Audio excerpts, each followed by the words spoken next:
Jika teman-teman merasa channel ini bermanfaat, silahkan tekan subscribe dan share agar channel ini dapat memberikan manfaat ke banyak orang. Suratul Fatihah, surah yang paling agung di dalam Al-Quran. Suratul Fatihah. Oh, maju ya. Siap. Labbaik. Sami'na wa ata'na. Sedih. Mana bisa lihat?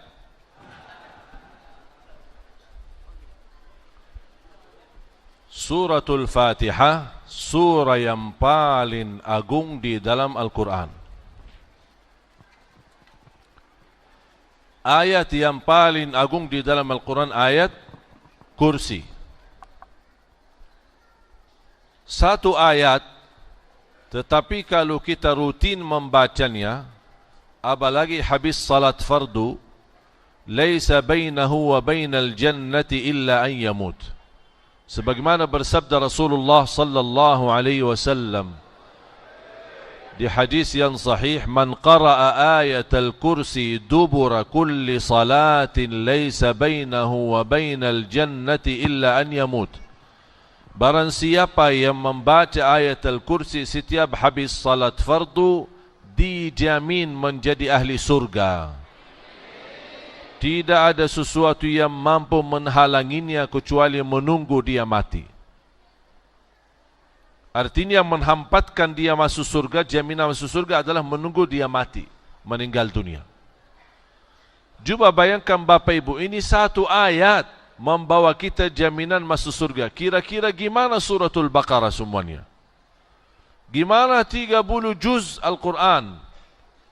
Rasulullah sallallahu alaihi wasallam bersabda di hadis yang sahih, "Alaikum bi suratil Baqarah, fa inna akhdhaha barakah wa tarkuha hasrah wa la tastati'uha al-batalah." Bawalah suratul Baqarah, baca secara rutin suratul Baqarah. Barang siapa yang membawa suratul Baqarah, dia telah membawa keberkahan. Berkah hidupnya, berkah hartanya, berkah rezekinya, berkah kesehatannya. Wallahi Bapak Ibu, mujarrab membaca Al-Baqarah untuk berobat, mujarrab membaca Al-Baqarah untuk usaha dan lancaran, mujarrab membaca Al-Baqarah untuk kemudahan rezeki, mujarrab membaca Al-Baqarah untuk keturunan bagi keluarga yang sudah lama menikah tidak punya keturunan. Bahkan rumah yang dibacakan dalamnya suratul Baqarah, sebagaimana bersabda Rasulullah sallallahu alaihi wasallam, wal baitul ladzi tuqra'u fihi suratul Baqarah yafirru asyaitanu min.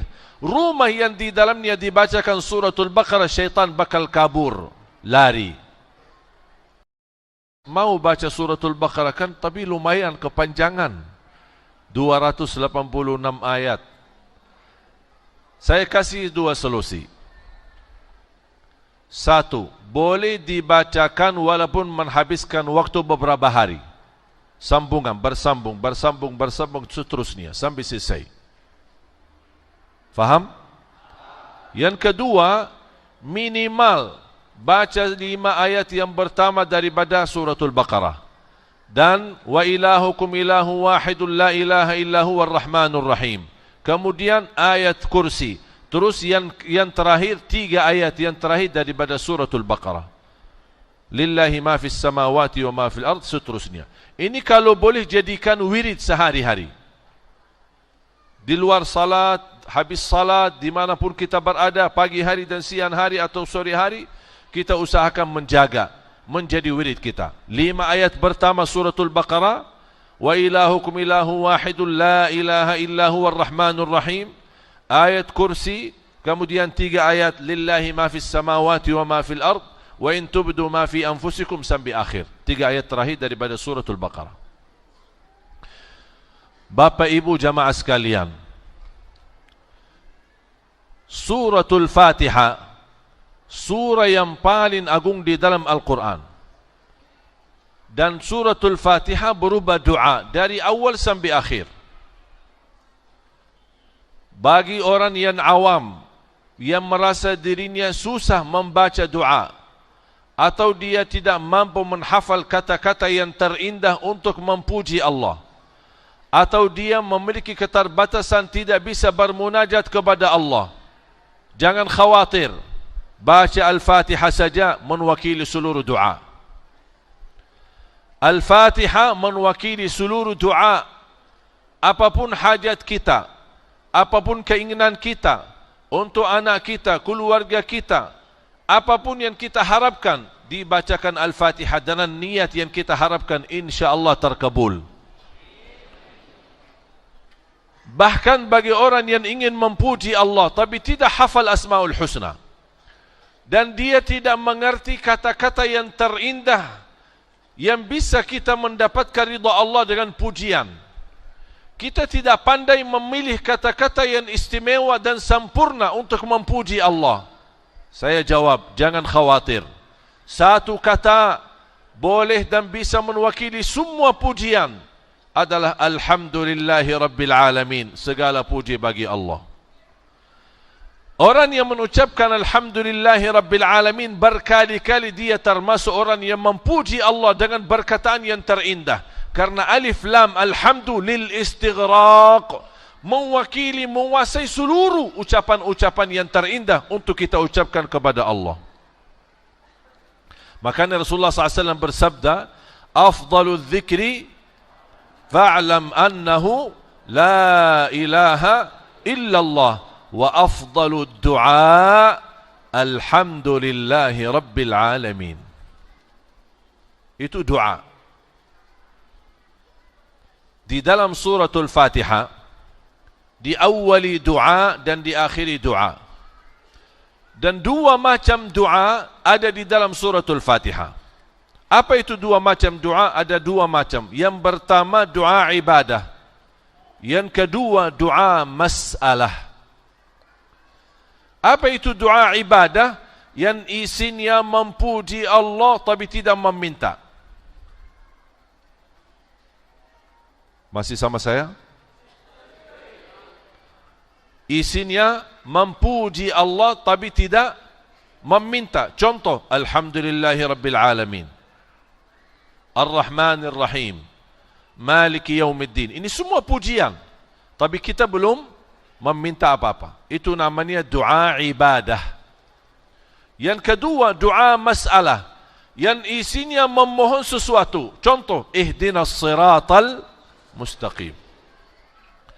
Kesimpulannya, tidak ada permintaan yang kita mohon kepada Allah sesudah kita memuji Allah setinggi-tingginya memohon hidayah. Ihdinas siratal mustaqim. Para nabi meminta hidayah, para awliya meminta hidayah.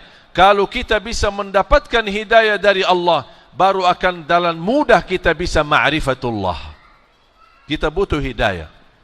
Sebelum meminta apa-apa, ihdinas siratal mustaqim.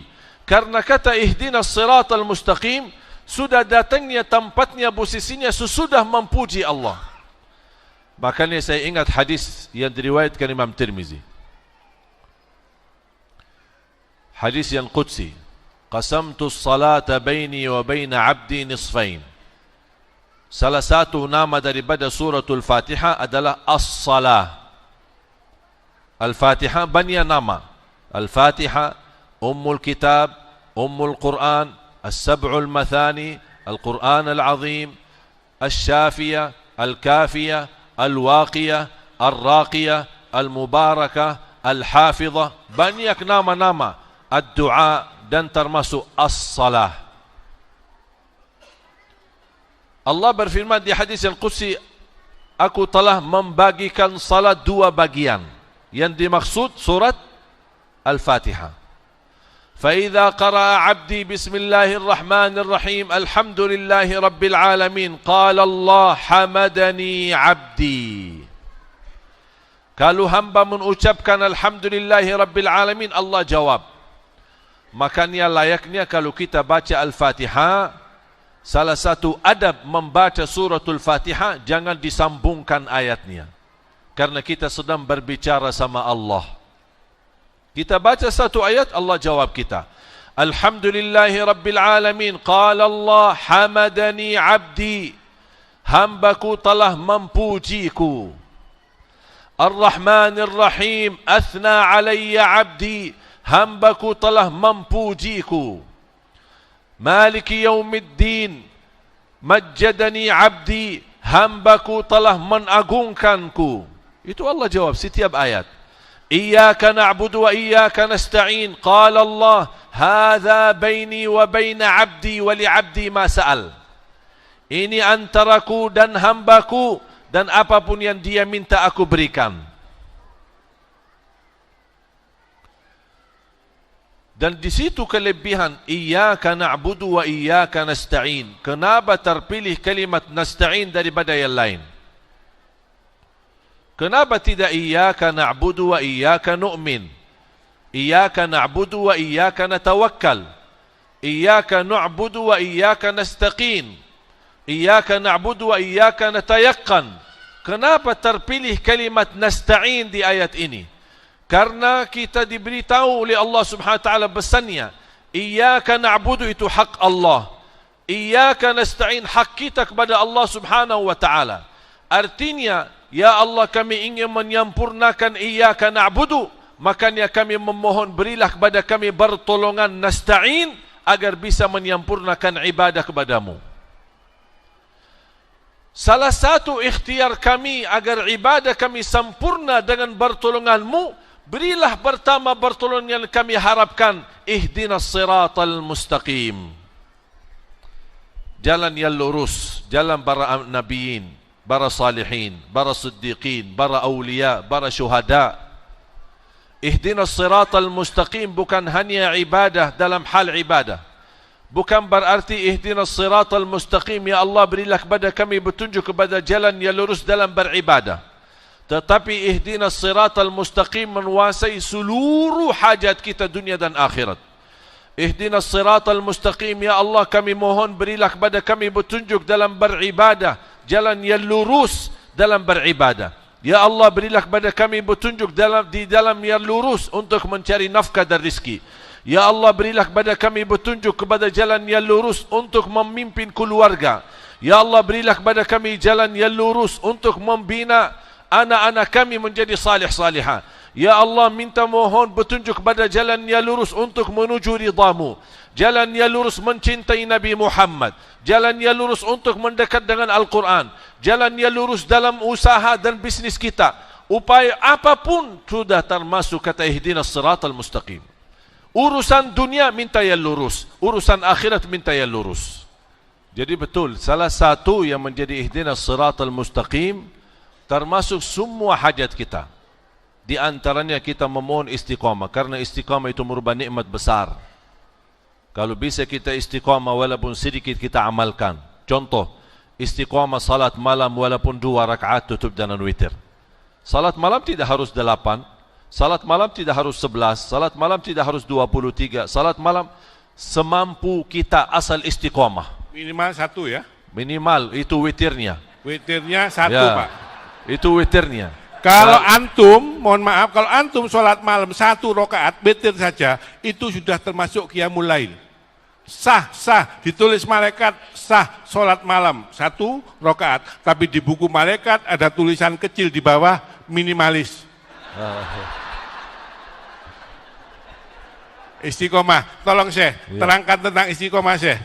Maaf, antum saya perintah ya Syekh ya. Tidak apa-apa, siap. Kapan lagi saya merintah Syekh Ali Jabir? Tolong Syekh, dibahas sebentar tentang istiqomah Syekh. Ya. Oleh karena itu Rasulullah SAW bersabda, Inna Allah yuhibbu minal amali adwamahu wa in qal. Allah lebih mencintai amalan hamba sedikit tetapi istiqamah. Jadi contoh, kita dianjurkan istiqamah membaca Al-Quran. Baca Al-Quran walaupun hanya 1 halaman. Padahal sebenarnya membaca Al-Quran itu sangat mudah. Jangankan membaca, menkhatam 30 juz itu mudah. Tapi kenapa kita merasa berat? Karena ketika mulai membaca, kita suka lihat halaman belakang. Contoh, mana Quran? Saya minta.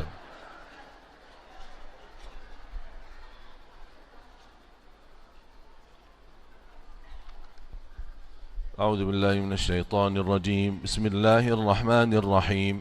الحمد لله رب العالمين الرحمن الرحيم مالك يوم الدين إياك نعبد وإياك نستعين اهدنا الصراط المستقيم صراط الذين أنعمت عليهم غير المغضوب عليهم ولا الضالين آمين. بسم الله الرحمن الرحيم ألف لام ميم ذلك الكتاب لا ريب فيه هدى للمتقين الذين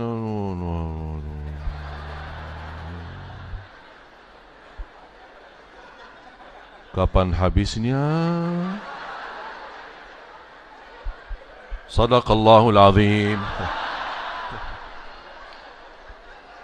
Dah jadi lanjut.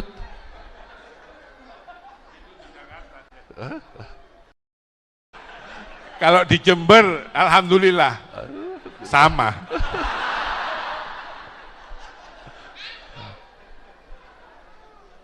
Jadi kalau baca Al-Quran, sebenarnya khatam Al-Quran itu mudah. Saya pernah coba. Saya butuh berapa waktu ketika saya membaca Imam Syafi'i mampu mengkhatam Al-Quran di bulan suci Ramadan 60 kali. Berarti dalam sehari 2 kali. Saya ingin mencapai target itu 60 kali itu. Saya pernah tes bagaimana bisa maksimal membaca Al-Quran. Habis subuh saya megang Quran, saya hidupin timer, saya on timernya, saya baca. Dari habis subuh sampai zuhur. Begitu tiba waktu zuhur, saya off timer, saya salat zuhur. Habis zuhur saya lanjut lagi, on timer saya lanjut. Sampai asar. Begitu tiba waktu asar, saya off timernya, kemudian saya salat, kemudian lanjut habis asar, on timer. Tahu enggak kira-kira usaha kami ini, saya dapat berapa lama bisa khatam 30 juz? Tahu enggak kira-kira berapa hari? Kira-kira 1 hari? 2 hari? Saya dapat mengkhatam 30 juz dalam waktu 10 jam. Tuntas 30 juz. Sedangkan ada orang 24 jam tidak bisa 1 juz. Kalau dari ilmu matematika kita bisa, tapi mohon maaf belum mau. Ini yang menjadi masalah kita. Bahkan ada yang 24 jam tidak baca Quran sama sekali. Mohon maaf, Quran saja tidak punya. Padahal mohon maaf, saya potong sebentar. Saya tambah. Kalau antum ingin tahu barokahnya Quran, antum baca surat Al-An'am ayat 155. Antara lain, surat apa? Al-An'am 155. Allah dawuh begini, hadza kitabun anzalnahu mubarak. Hadza itu isim isyarah mudzakkar untuk lil qarib, dekat, sesuatu yang dekat. Allah dawuh, ini loh Quran, aku turunkan mubarak kalau kamu ingin dapat barokah. Makanya semuanya itu kalau ketempelan Quran mesti barokah. Sampean tahu hadroh yang di itu untuk sholawat itu terbuat dari apa? Kulit sapi, kulit kambing, itu kalau ketemu kayu bunder, namanya apa? Hadroh. Nasibnya bagaimana? Dipukuli orang. Kalau kayunya besar, namanya beduk, dipendungi orang. Tapi kulit ketemu Quran, jadi bungkus Quran, nasibnya dicium. Sampean mau dicium apa mau dipendungi? Kalau Anda melekat kepada Quran, Masya Allah, mubarak, dibarokai. Fadl, antum duduk sebentar. Tidak apa-apa. Ini kurma saya, silakan. apapun para jamaah yang ditempeli Quran akan barokah. Coba, Quran turun dalam jumlatin wahidah malam apa? Lailatul Qadar. Lailatul Qadar itu malamnya sama, gelap. Tapi karena Lailatul Qadar menjadi malam turunnya Al-Quran, maka Lailatul Qadar menjadi malam yang paling barokah. Khairun min alfi syahr. Sama malamnya. Tapi karena ada Quran turun. Quran turun ayat pertama turun di mana? Gua Hira. Antum tahu Gua Hira? Di Jabal Nur, gunung batu. Tapi kalau ada orang haji umroh biasanya naik. Cari apa? Cari barokah. Gua tempat Quran turun, kena barokahnya Quran, jadi barokah. Makanya kalau rumah kita tidak ada Quran, tidak dibaca kita, rumah kita kalah barokah dengan Gua Hira.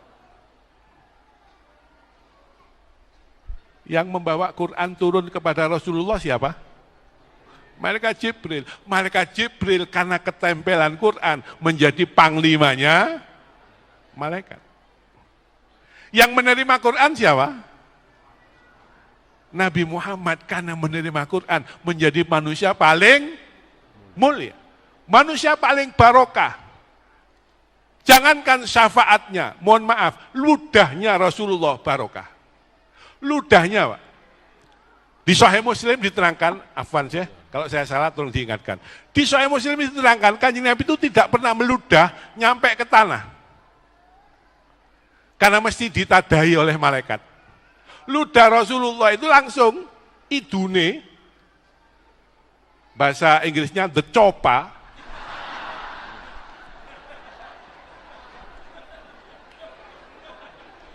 ya, the chopa, ludahnya itu tidak pernah nyampe ke tanah, karena selalu ludah Rasulullah ditampani sahabat, kemudian diusapkan, semua penyakit hilang. Sayyidina Ali ketika perang Khaybar sakit mata parah oleh Rasulullah cuma diludahi, tuh diusapkan ke mata Rasulullah, sembuh, Pak. Ada yang sakit mata? Silakan maju. Saya ludahi. Insya Allah tambah parah sama ya. Jadi ayatnya jelas, anzalnahu mubarak. Maka perintah Allah apa? Fattabi'u. Ikuti Quran. Ikuti Quran. Wattaku, takwalah kamu. Apa yang didapat? La'allakum turhamun. Maka kita akan mendapatkan rahmat Allah. Artinya apa? Quran bisa mengantarkan kita mendapatkan mendapatkan rahmat. Dua inilah yang paling penting dalam kehidupan kita. Allah dawuh, walaula fadlullahi alaikum wa rahmatuhu, kalau kamu hidup tidak dapat barokah, tidak dapat rahmat Allah, siapapun kamu, lakuntum minal khosirin, pasti kamu rugi. Kaya tapi tidak barokah, rugi. Yang kaya saja, kalau tidak barokah rugi, apalagi yang ini para jamaah. Fadhol Syekh. Jadi saya sambungkan guru kami, memang subhanallah Al-Quran ini tidak ada kehabisan berkahnya. Dan apapun yang kita niatkan saat baca Al-Quran kita dapat. Ada orang yang membaca Al-Quran dengan niat hidayah, dapat hidayah. Ada orang yang baca Al-Quran untuk mendapatkan berkah, dapat berkah. Ada orang yang membaca Al-Quran niatnya untuk mendapatkan ilmu, dapat ilmu. Ya, ada orang yang membaca Al-Quran dengan niat sembuh, disembuhkan oleh Allah Subhanahu wa taala. Ada orang banyak yang suka baca, tapi dia tidak merasa dapat apa-apa karena dia tidak luruskan niatnya. Segala sesuatu innamal a'malu binniyat. Kita belum menarahkan niatnya mau apa. Niatnya apa? Tujuannya apa? Mau hidayah? Berarti harus jelas niatnya. Hidayah, biar dapat hidayah saat membaca Al-Quran. Kenapa orang dahulu kita tidak perlu panjang lebar baca Al-Quran? Bisa satu ayat menyentuh perasaan hati mereka. Bisa gara-gara baca Al-Fatihah meneteskan air mata mereka. Tidak perlu lama-lama mereka. Karena mereka sudah meluruskan niatnya, menghadirkan niatnya saat membaca Al-Quran. Termasuk untuk ruqyah, termasuk untuk obat, menyembuhkan penyakit. Rasulullah SAW bersabda, "Man qara'a ayat al-kursi 'inda an-naum, kana lahu min Allah hafiz, wa la yaqrabahu syaitan." Barang siapa yang membaca ayat kursi di saat mau tidur, akan dilindungi oleh Allah dan tidak akan berani syaitan didekati. Syaitan tidak berani dekat karena sudah termasuk dalam lindungan Allah Subhanahu wa taala. Jadi ada orang baca bukan hanya masalah coba-coba, tapi diluruskan niatnya. Niatnya mau apa? Termasuk ketika membaca. Untuk saya punya kebiasaan, setiap membaca Al-Quran, begitu selesai Sadaqallahul Azim, itu menjadi kebiasaan saya. Ya Allah, aku mohon titipkan pahala bacaan saya untuk kedua orang tuaku, para ulamaku, guruku, keluargaku yang masih hidup maupun yang sudah wafat, dan setiap muslim dan muslimah yang tidak berkesempatan niatkan sedekah atau wakaf. Jadi semua orang muslim yang tidak berkesempatan niat kebaikan dan dia sudah wafat, saya niatkan di setiap baca, ya Allah aku mohon titipkan pahala untuk mereka. Jadi apapun yang kita niatkan, insyaAllah kita dapat. Termasuk saya bersedekah. Ketika saya bersedekah, ya Allah, ini atas namaku dan orang tuaku dan setiap muslim dan muslimah yang miskin, susah payah, tidak mampu bersedekah. Ini saya mewakilinya. Diniatkan setiap muslim dan muslimah.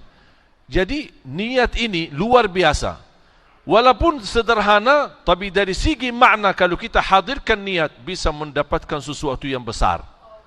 Ada orang membangun masjid mewah, besar sekali, tapi tidak ada niat, sia-sia. Ada orang bangun musalla, tapi niat Allah jadikan besar di sisi Allah Subhanahu wa taala. Jadi kata ulama, dengan niat yang ikhlas, sesuatu yang kecil jadi besar. Tapi kalau sesuatu yang besar tanpa niat, tidak ada gunanya. Makanya jamaah sekalian, ketika baca Al-Quran, subhanallah luar biasa, segala sesuatu yang tergantung dengan Al-Quran pasti dijamin dapat kemuliaan. Sebagaimana kata guru kita, Malaikat Jibril, Nabi Muhammad, Gua Hira, malam Lailatul Qadar, bulan Ramadan. Kenapa semua ini dapat kemuliaan? Karena sudah tergantung dengan Al-Quran. Dan segala sesuatu yang tergantung dengan Al-Quran, wallahi dijamin dapat kemuliaan. Cukup bersabda Rasulullah SAW, khairukum man ta'allama Al-Qur'ana wa 'allama. Sebaik-baik manusia yang mempelajari Al-Quran dan mengajar. Ada seorang tabi'in namanya Abu Abdurrahman As-Sulami, 70 tahun mengajar Al-Quran. Ditanya, apa yang membuatmu sabar 70 tahun? Kata beliau, yang membuat saya sabar cuma satu, khairukum man ta'allama Al-Qur'ana wa 'allama. Saya ingin meraih bersabda Rasulullah itu, sebaik-baik manusia yang mempelajari Al-Quran dan mengajarnya. Innahu laqur'anun karim. Suratul Waqi'ah ayat 77. Sesungguhnya Al-Quran mulia dan menjaminkan kemuliaan. Coba contoh Bapak Ibu. Kita diminta berkenan menjadi sahabat sama Al-Quran di dunia. Artinya jangan lewat satu hari belum baca Al-Quran. Ketika lagi ada masalah, baca Al-Quran. Lagi galau, stres, baca Quran. Lagi sakit, baca Al-Quran. Selalu hajat kita tergantung dengan Al-Quran. Kita hanya diminta jadi berteman sejati, teman akrab, teman dekat sama Al-Quran. Kira-kira apa yang akan dibalas oleh Al-Quran? Setiap satu huruf 10 kebaikan. Yang kedua, akan temani kita saat kita di dunia. Setiap orang penghafal Al-Quran pasti mulia di dunia. Didepankan, dihormati, dimuliakan, diharapkan keberkahannya, itu luar biasa. Terus yang ketiga, kita dapat karena Al-Quran, karena kita berkenan berteman sama Al-Quran di dunia, Al-Quran akan temani kita saat sakratul maut. Al-Quran akan bela kita saat menghadapi munkar nakir di alam kubur. Al-Quran akan temani kita saat kita dibangkitkan oleh Allah hari kiamat. Bahkan Al-Quran akan bersama kita saat dihisab. Sambil malaikat memanggil mana ahlul Quran, para pencinta Al-Quran yang selalu membaca Al-Quran. Dibawa, dikumpulkan. Kata mereka, ya malaikat, membawa kami ke mana? Kalian terpilih menjadi orang terdekat sama Allah. Karena kalian di dunia dekat sama Al-Quran, sekarang posisimu dekat sama Allah di hari kiamat. Belum lagi Al-Quran akan temani kita saat jalan di atas sirat. Apakah Al-Quran sambil kita lewat sirat menuju surga, Al-Quran melepas? Tidak melepaskan kita. Al-Quran akan temani kita sampai ke pintu surga. Apakah begitu sampai ke pintu surga Al-Quran meninggalkan kita? Tidak. Al-Quran akan temani kita sampai masuk surga. Apakah begitu masuk surga Al-Quran akan meninggalkan kita? Tetap tidak. Masih berkenan menemani kita sampai naik ke derajat yang tertinggi di surga Allah. Qala Rasulullah sallallahu alaihi wasallam, yuqalu liqari'il Qur'an, ini kalau sudah di surga. Yuqalu liqari'il Qur'an, iqra warqa warattil kama kunta turattilu fid dunya. Bacalah dan naik darajatmu. Baca, naik. Sebagaimana kamu sering baca di dunia, bakal bisa baca banyak di surga. Kalau dibaca sedikit di dunia, bakal baca sedikit di surga. Makanya baca, naik dan tertil sebagaimana kamu tertil di dunia. Fa inna manzilataka 'inda akhir ayatin taqra'uha. Karena darajatmu, posisimu di dalam surga sesuai ayat yang kamu baca. Terakhir di mana? Kamu di situ berhenti. Sampai ada hadis ya saya itu ya. Ada hadis para jamaah, Rasulullah dawuh, iqra'ul Qur'an, baca Quran, istiqomah baca Quran, fa innahu ya'ti yaumal qiyamah syafi'an li ashabi. Maka besok ketika hari kiamat kamu akan dicari oleh Quran. Baca Quran, ketika kamu hidup baca Quran, maka besok di akhirat Quran akan mencari kita para jamaah. Untuk apa? Syafi'an, memberikan syafaat. Untuk memberikan pertolongan kepada kita. Di Jember ini, Syekh, ada Kiai Siddiq. Itu waliullah. Itu seminggu hatam Quran. Hidupnya barokah, ilmunya barokah.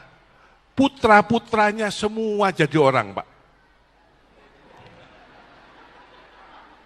Kiai Ahmad Siddiq, Kiai Ahmad Kusyairi bin Siddiq, Kiai Abdullah Siddiq, semua putranya jadi orang. Tidak ada yang jadi kucing, tidak ada. Bayangkan, satu huruf Quran barokahnya 10. Kata Rasulullah, wala aqulu alif lam mim harfan. Aku tidak mengatakan alif lam mim satu huruf. Walakin alifun harfun, walamun harfun, wamimun harfun. Alif satu huruf, lam satu huruf, mim satu huruf. Berarti alif lam mim berapa huruf? Kalau per huruf barokahnya 10, alif lam mim berapa barokahnya? 30 itu sedikit apa banyak? Banyak. Makanya orang sekarang baca Quran, alif lam mim, shadaqallahul adzim. Istrinya tanya, kok wis mandek Pak? 30. Baca Quran 1 menit selesai, baca WA 3 jam, hatam. Masya Allah. Mudah-mudahan kita istiqomah baca Quran. Amin ya rabbal alamin. Jadi jamaah sekalian yang dimuliakan Allah Subhanahu wa taala, keberkahan Al-Quran itu akan temani kita sampai masuk ke surga, bahkan menantarkan kita sampai ke derajat yang tertinggi di dalam surga Allah.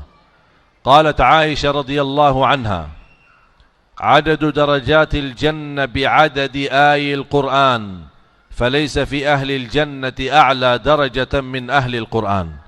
Kata Siti Aisyah radhiyallahu anha, jumlah tingkatan dalam surga Allah sesuai jumlah ayat Al-Quran. Oleh karena itu tidak ada yang lebih tinggi daripada ahlul Quran di surga Allah Subhanahu wa taala. Makanya jemaah sekalian, itulah salah satu menjadi alasan kami menggerakkan safari dakwah 1000 titik yang alhamdulillah baru saja bisa berhasil menjalani 148 dan masih terus memperjuangkan sampai mencapai 1000 titik. Tujuan kami dalam program safari dakwah Rutsu khususnya di Jawa Tengah dan Jawa Timur, kita mengajak seluruh masyarakat untuk bersama-sama mencetak 1 juta penghafal Al-Quran. Impian saya dan cita-cita saya bisa menghidupkan Al-Quran di tengah masyarakat. Karena ketika kita kembali kepada Al-Quran, semuanya pasti akan terjamin rahmatan lil alamin. Aman, makmur, keberkahannya sangat luar biasa. Bahkan cita-cita saya bagaimana kita bisa menjadikan seluruh masjid di Indonesia dipimpin oleh seorang imam penghafal Al-Quran 30 juz. Kami menjalani metode Madinah selama saya berada di Indonesia. Sekarang alhamdulillah sudah hampir mau 11 tahun. Sudah mau 11 tahun di Indonesia. Dan program kami sudah jalan. Dan alhamdulillah banyak di bawah binaan kami yang sudah tamat hafal 30 juz. Ketika mereka sudah tamat hafal 30 juz, kami hadiahkan umrah. Bisa ke Tanah Suci sekalian tes hafalan, tes bacaan di hadapan para imam-imam besar di Tanah Suci. Kalau sudah dibenarkan bacaannya, baru kami berikan sebuah sertifikat. Namanya ijazah dan sanad yang bersambung bacaannya sampai kepada Rasulullah sallallahu alaihi wasallam. Makanya kami menjalani 5 metode. Metode Madinah. Yang pertama memperbaiki huruf dan bacaan. Yang kedua menyempurnakan tajwid. Yang ketiga menindahkan suara, walaupun suara kita membuat orang lain sakit kepala sebelumnya. InsyaAllah ada ilmunya, jangan khawatir. Yang keempat menguatkan hafalan. Karena saya terima keluhan jamaah, kami bisa hafal tapi cepat lupa, cepat hilang. Ada enggak solusinya? InsyaAllah ada. Bisa mempertahankan hafalan. Kalau sudah selesai 4 tahap ini, baru masuk ke tahap inti, membaca Al-Quran di dalam salat maupun di luar salat sesuai bacaan Nabi Muhammad sallallahu alaihi wasallam. Ada orang bertanya, imam kita bisa baca seperti Nabi Muhammad? Alhamdulillah bisa. Karena apa? Karena sudah ada ilmunya, ada urutannya, ada silsilahnya. Ulama dari ulama dari ulama dari ulama dan seterusnya bersambung sampai kepada Rasulullah SAW. Saya mengambil ijazah dan sanad dari guru saya, yang jarak beliau antara beliau sama Rasulullah SAW 28 guru. Beliau termasuk nomor 28 dari Rasulullah sallallahu alaihi wasallam. Dan ini sudah dijaminkan bersambung, dan tidak ada kitab Injil, Taurat, Zabur, Suhuf Ibrahim wa Musa selain Al-Quran yang memiliki ijazah dan sanad yang bersambung sampai kepada Rasulullah sallallahu alaihi wasallam. Makanya jemaah sekalian, dalam program safari dakwah kami ini, pertama minta doa restu. Termasuk guru kita, mohon didoakan agar kita mampu mewujudkan cita ini. Karena pengalaman saya jemaah sekalian, apalagi ketika kami terus memperjuangkan acara Hafiz Indonesia. Saya yakin Bapak Ibu suka menonton acara Hafiz Indonesia di RCTI. Ini merupakan, jujur saja, merupakan karunia Allah Subhanahu wa taala untuk Indonesia. Karena sudah dicoba di Malaysia, di Brunei, di Singapura, bahkan di Arab Saudi untuk membuat acara Hafiz Indonesia versi Arab, gagal. Tidak bisa. Kenapa gagal? Karena susah sekali menemukan anak-anak di bawah usia 10 tahun hafal Al-Quran, tapi jumlah anak banyak. Hanya ada di Indonesia. Ini merupakan karunia. Itu yang membuat saya tetap semangat dan betah di Indonesia dan terus memperjuangkan sampai alhamdulillah 2011 dapat penghargaan dan kehormatan dari Bapak Presiden, Bapak SBY waktu itu memberikan warga negara Indonesia. Dan ternyata Bapak Ibu menerima warga negara Indonesia dan terus memperjuangkan Al-Quran di Indonesia. Ternyata saya menemukan juga sejarah keluarga Pak Kiai.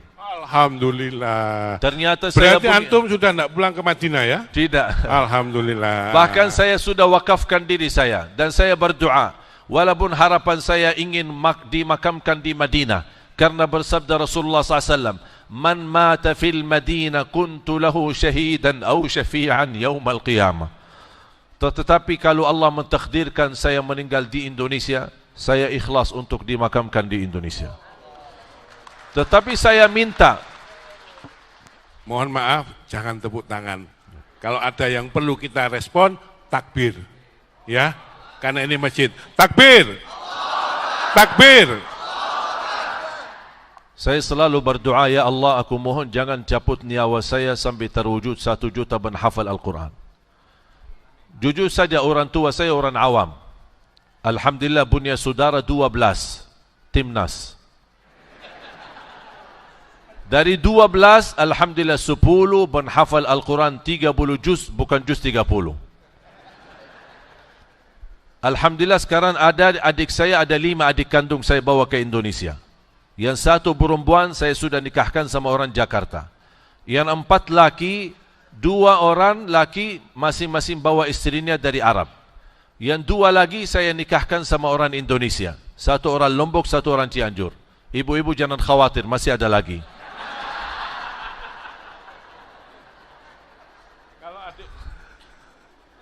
Adik perempuan masih ada, Syekh. Kalau adik perempuan habis, yang Wah, laki ada. Ini banyak yang daftar, Syekh. Mohon maaf, ada orang datang ke Ustaz. Ustaz, tolong carikan saya istri yang hafidhah. Saman hafid, Iqra 2.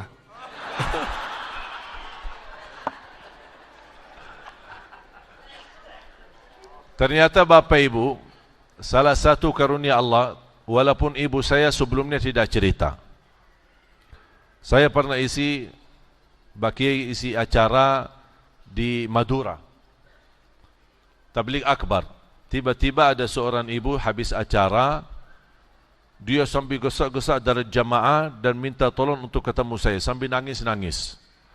Mohon maaf, kami biasa kalau habis acara susah untuk melayani semua jamaah.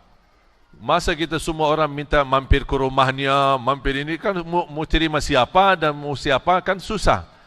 Tapi saya melihat kok begitu saya lihat ibu ini, kayak tertutup hati saya, ada sesuatu gitu, ada sesuatu yang bisa bersambung, bisa sesuatu yang nyambung dengan dia. Sambil nangis-nangis. Ketika beliau ajak ke rumah, ternyata beliau ada hubungan dengan keluarga saya, ada Fam Jaber. Dan dia membuka buku album foto-foto ya. Ternyata orang Indonesia suka foto dari dulu ya, dari zaman-zaman dulu, barangkali dari zaman jahiliyah. Makanya mohon maaf, kalau nanti jamaah minta foto bisa ya. Boleh. Berarti ini tidak boleh lama-lama karena melayani sekian banyak butuh berapa jam. Jadi pas begitu beliau tunjukkan foto, ternyata pas ketika mereka datang di musim haji, menunjukkan foto-foto saya di usia bayi. Saya kaget. Saya sendiri ada tak punya foto di usia bayi saya, tapi subhanallah mereka menyimpan foto-foto lama. Dan ternyata beliau mencerita, ternyata kaki ibu saya, ayah ibu saya, dua-duanya kelahiran Lombok. Kemudian kaki ibu saya dibunuh sama penjajah Belanda. Sebelum dia memperjuangkan melawan penjajah bersama orang Sasak di Lombok, dia menikah sama orang Bumi Ayu. Bawa istrinya dari Bumi Ayu pindah ke Lombok. Kemudian terus memperjuangkan bersama orang Lombok melawan penjajah sampai dia dibunuh dan punya makam besar di Ampenan. Ketika beliau wafat, anaknya, ayah ibu saya pindah ke Arab, hijrah ke Arab, nikah di Arab, dapatlah ibu saya. Ibu saya nikah di Arab, dapatlah saya. Dan saya kembali ke Indonesia, nikah di Indonesia, dapat juga semua 3 putra saya, 3-tiganya lahir di Indonesia. Jadi Sayyid atau Syekh Ali Jabir ini orang Arab tapi rasa Indonesia. Ya. Mohon maaf Syekh, ada cerita para jamaah. Sayyid Muhammad bin Alwi Al-Maliki itu bercerita, menulis sebuah tulisan. Suatu ketika Sayyid Muhammad bin Alwi Al-Maliki, itu ulama Ahlussunnah wal Jamaah yang luar biasa di Mekah, itu sowan kepada Rasulullah sallallahu alaihi wasallam. Ya. Kemudian disambut oleh Rasulullah. Sayyid Muhammad bercerita, aku melihat di belakang Rasulullah ada orang banyak sedang berkumpul membaca sholawat. Sayyid Muhammad kemudian bertanya, manhum ya Rasulullah, itu siapa ya Rasulullah? Orang yang di belakang panjenengan bersama dengan Rasulullah, di belakang Rasulullah. Rasulullah menjawab, Allahumma Muhammad.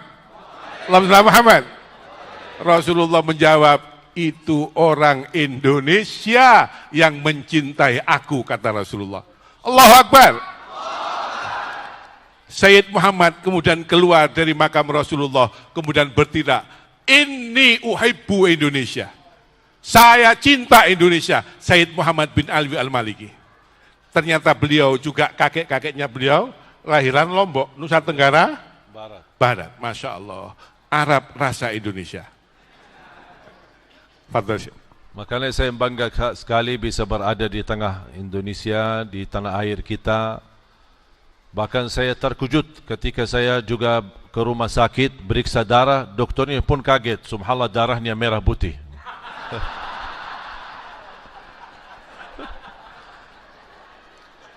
Jadi saya tidak pernah merasa diri asing, tidak pernah merasa diri orang Arab atau lahir di Madinah. Saya tidak pernah merasa diri bangga.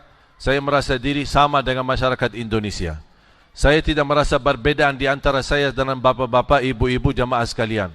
Karena saya meyakini yang mulia di sisi Allah bukan keturunannya siapa, bukan asal usulnya apa, tetapi inna akramakum indallahi atqakum. Dan beliau ini ahlus sunnah wal jamaah. Senang tahlil, solawatan. Alhamdulillah. Betul ya Syekh? Betul. Karena ada yang memberikan masukan, kok ngundang Syekh Ali Jabir, itu Wahabi. Ada yang ngomong begitu? Subhanallah, ada cerita kalau soal Wahabi ini. Wah ini tidak selesai ini. Nyambung terus, ya apa, tidak apa-apa? Allahu Akbar. Saya pengalaman karena saya memang lahir besar di kota Madinah. Semua pelajaran kami di sekolah, mulai dari SD, SMP, SMA, itu sesuai dengan mazhab dan akidah yang berlaku di sana. Mazhab Hambali dan akidah Wahabi. Itu otomatis semua pelajaran. Tidak ada perbedaan sekolah. Tidak ada sekolah istilahnya sekolah sufi, tidak ada sekolah apa, tidak ada di sana. Cuma satu sekolah. Tapi kalau dalam kehidupan rumah kami, karena berasal dari ayah kami kan keturunan Hadramaut. Jadi kebiasaan kami di rumah itu bermazhab Syafi'i. Tetapi karena kita terbiasa, sudah menjadi lingkungan seperti salat kita, tidak pernah ada kunut di subuh, apa biasa-biasalah gitu. Tetapi Alhamdulillah sering saya menghadiri, semenjak saya di kelas SMP, SMA, saya rutin dan jaga menghadiri majlis maulid bersama para habaib-habaib di kota Madinah, walaupun di sana tidak diizinkan secara terbuka, memang tempatnya tertutup. Saya termasuk menghadiri majlis Sayyid Muhammad Alawi Malki. Ketika saya setiap ke Makkah, saya bertemu dengan Habib Al-Walid Sayyid Ahmad Alawi Muhammad bin Alawi Malki. Saya sering dan beliau sambut. Bahkan ketika Al-Habib Ali Al-Jifri datang ke Indonesia, begitu melihat saya dan dia, oh bin Ali Jabir, ahlan wa sahlan bi ahli Al-Quran. Dia menyambut saya dengan masrah, dan sambil para habaib yang ada di sekitar Habib Al-Jifri kaget. Karena dia bilang, saya kenal baik dengan keluarga Ali Jabir, adalah banyak di dalam keluarga bin Ali Jabir ini adalah penghafal Al-Quran. Ketika saya datang di Indonesia, pertama saya bertemu lingkungan yang saya ada, dan itu kalau istilahnya salafi. Kalau ya, saya orangnya netral. Saya tidak suka menyiasatkan dan tidak suka mencari masalah sama orang. Saya orangnya netral dan fokus saya mengajar Al-Quran. Banyak orang Alhamdulillah bisa hafal Al-Quran dengan saya ketika saya berada di beberapa daerah. Begitu selesai, saya pindah ke Jakarta, bertemu dengan habaib, saya merasa merindukan suasana Madinah. Saya diundang oleh Majlis Rasulullah, saya diundang oleh Nurul Mustafa, saya diundang oleh Habib Jindan, saya menghadiri Habib Umar bin Hafiz, setiap datang bertemu dan kita bertemu dengan beliau. Alhamdulillah mereka kenal baik. Bahkan saya pernah isi rutin berapa bulan, sekian cukup lama di Majlis Kuitang bersama Habib Abdurrahman Allah Irham. Ternyata saya membawakan satu kasidah yang dituliskan oleh Al-Habib Muhammad Ali Al-Hibsi. Kasidah ini isinya adalah memuji saya punya kakek yang meninggal di Hadramaut. Tapi anehnya, Habib Muhammad bin Ali Al-Hibsi tidak pernah bertemu kakek saya, kepala suku kita di Hadramaut. Tidak pernah bertemu. Tapi kok bisa nuliskan kasidah untuk menuji atau mempuji kedermawanannya, kepahlawanannya, keberaniannya ketika menghadapi penjajah Inggris di Hadramaut. Sampai ketika saya tunjukkan ke Habib Abdurrahman Allah Irham nangis. Dia bilang, baru kali ini saya tahu abah ana bikin qasidah untuk menyebutkan kaki kita yang ada di Hadramut. Singkat cerita, ketika saya pindah dan sudah bertemu dengan lingkungan yang saya merindukan di kota Madinah, saya sudah biasa ikut maulid, ikut mana-mana.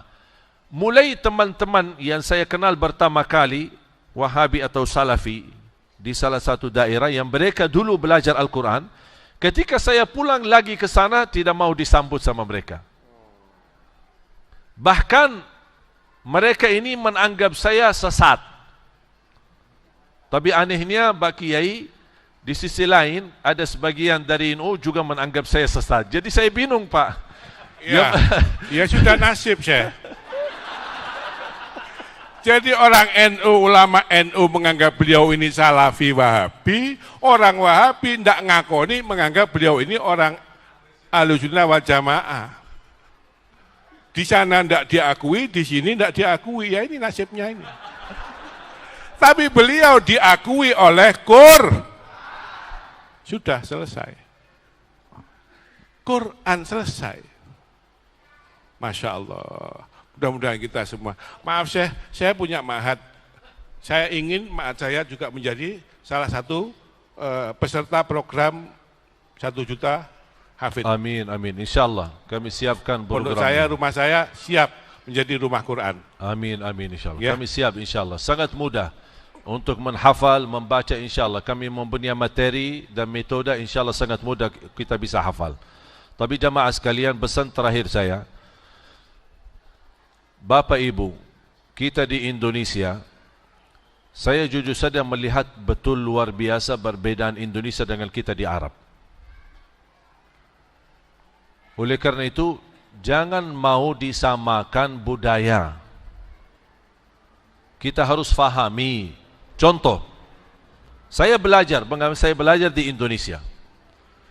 Saya belajar ucapan yang lebih santun, lebih halus ketika saya di Indonesia daripada bahasa yang kasar atau nada yang tinggi.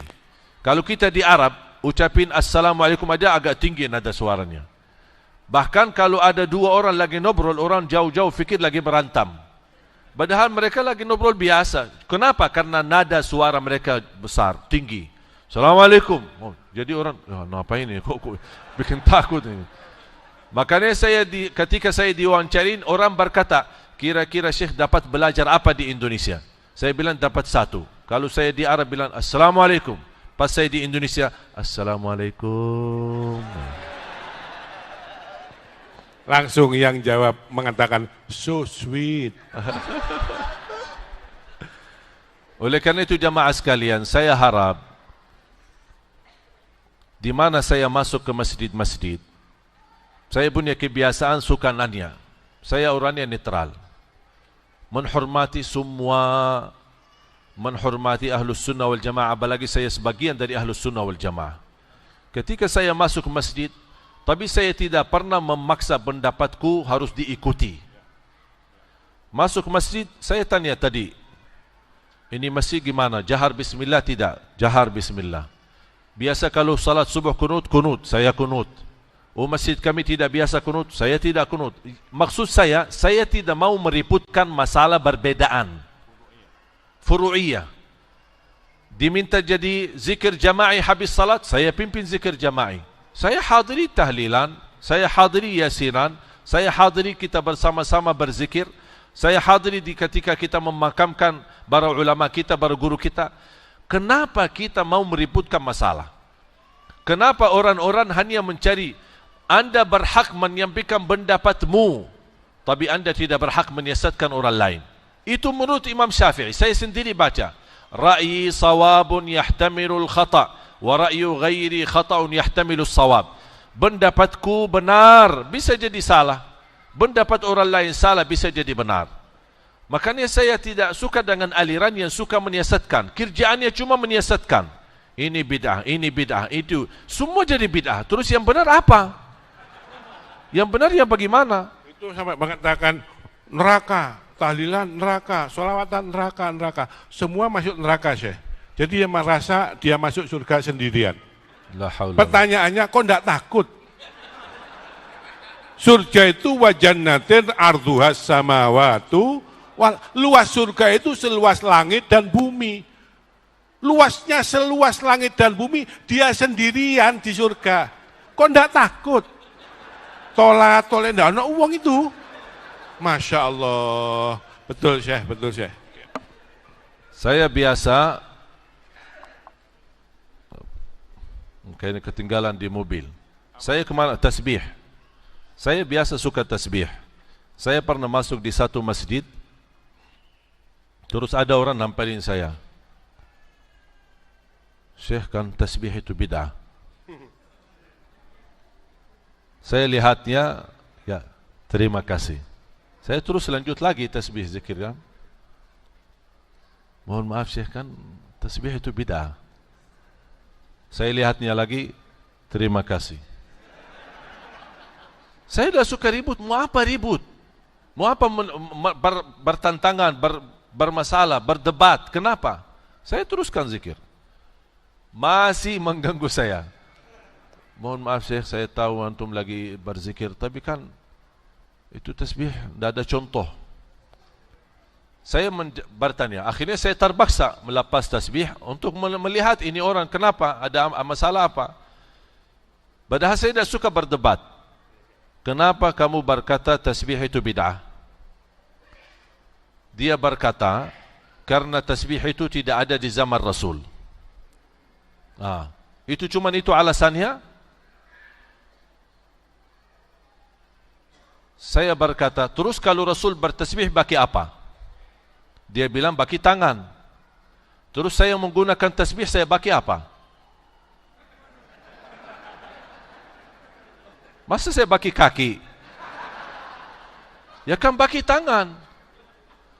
Barna Rasulullah SAW masuki ke rumahnya, melihat istrinya Siti Maimunah berzikir.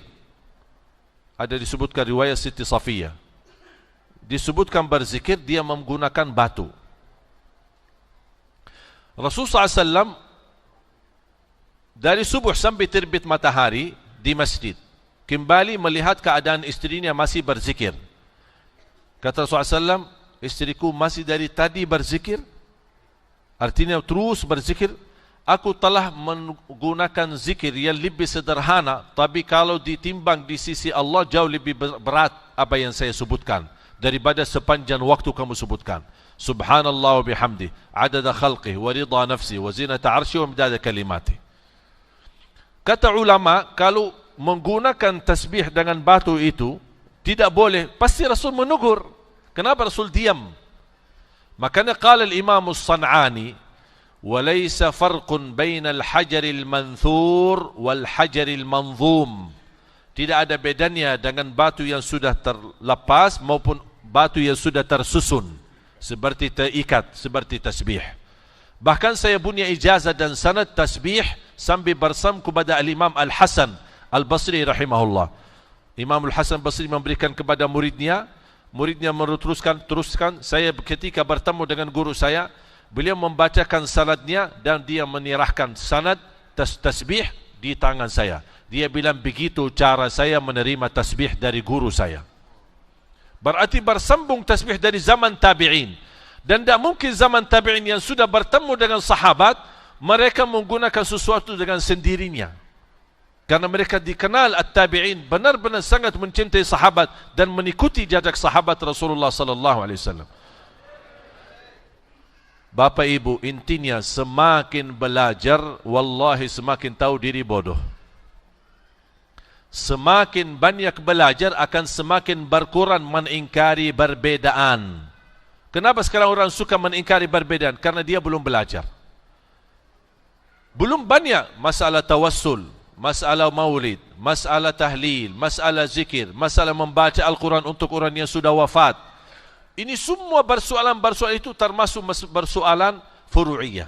Jangankan persoalan ini, persoalan furu'ul aqidah masih ada berbeda pendapat di antara sahabat. Bapak Ibu, jangan masail fikih ada berbeda di antara kita. Di zaman sahabat ada beda-beda dalam aqidah, walaupun dalam hal furu' aqidah. Furu' aqidah, contoh satu persoalan ketika Rasulullah SAW Isra dan Mi'raj. Ada perbedaan di antara Siti Aisyah dan Abdullah bin Abbas. Apakah Rasulullah bertemu Allah langsung atau bertemu dengan cahaya Allah? Kalau menurut Siti Aisyah, Rasulullah bertemu dengan cahaya Allah.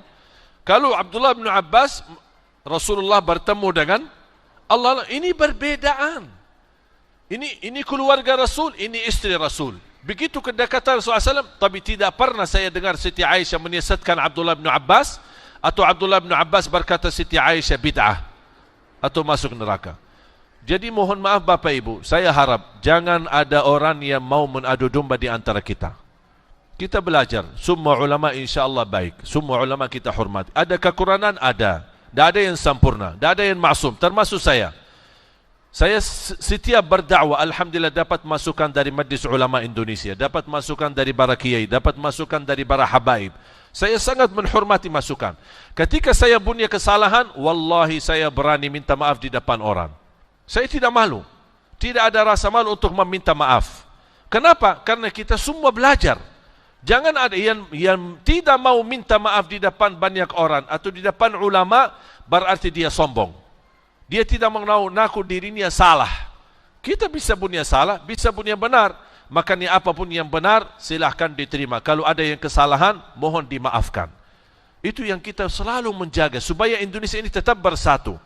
Jangan gara-gara berbeda pemahaman, kita malah pecah belah. Gara-gara beda aliran, kita malah juga bermusuhan. Terjadi berbeda di antara kita, wajar, itu sehat, tidak masalah. Ada perbedaan, saya bangga sekali bisa di guru kita, Kiai Haji kita, Gus Fikri ini bisa menyambut saya. Dan saya merasa hadiah besar. Dari dulu saya bercita-cita bertemu beliau. Dan Allah subhanahu wa ta'ala menuliskan takdirnya bisa bertemu beliau malam ini. Di masjid beliau. Antum tidak tahu bagaimana perasaan saya hari ini. Wallahi saya merasa bangga sekali, luar biasa. Kebahagiaannya luar biasa. Disambut dan diberikan kesempatan bisa berceramah di masjid ini. Alhamdulillah. Kenapa? Karena saya merasa bagian dari orang Indonesia. Bagian dari masyarakat. Bagian dari sesama muslim. Kita sesama ahlus sunnah wal jamaah. Ada kekurangan, saya juga merasa banyak kekurangan saya. Makanya saya terus belajar, terus belajar, terus belajar. Dan tidak pernah bosan untuk belajar. Demi kebaikan Indonesia, agar tetap Indonesia bersatu. Dan tetap Indonesia bisa menjadi ma'mur. Barakah, baldatun tayyibatun wa rabbun ghafur. Amin ya rabbal alamin. Mari kita sama-sama berdoa. Bismillahirrahmanirrahim. Alhamdulillahi rabbil alamin.